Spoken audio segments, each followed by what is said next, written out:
Hi everyone, good morning. There's a lot of product of problem.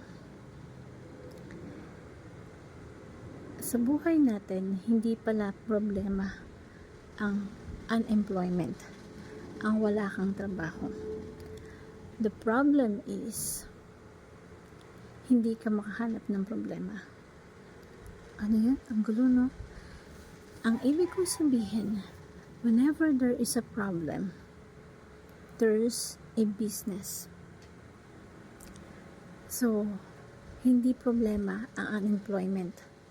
Ang problema, hindi tayo makahanap ng problema. Kasi kapag may problema, there is solution.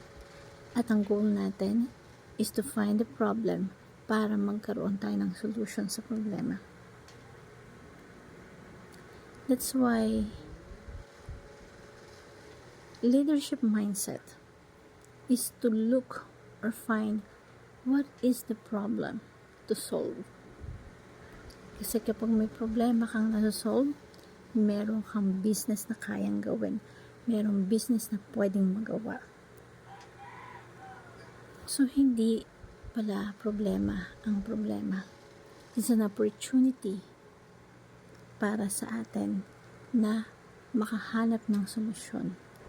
At once na makahanap ka ng solusyon, you have a new room of improvement, a new room of developing another solutions to solve the problem.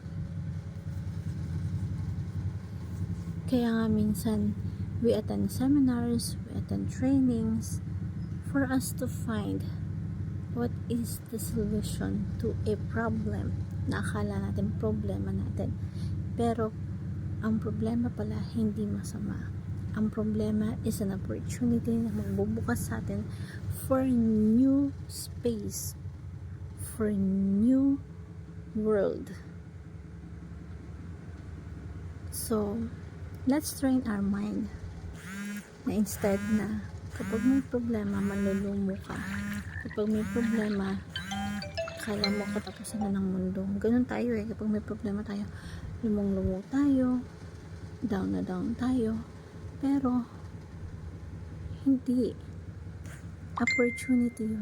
Opportunity yun para sa atin, para makita mo yung ganda ng isang bagay na meron kang kayang gawin, because you are able person, you can do something about it, and that is to find solution.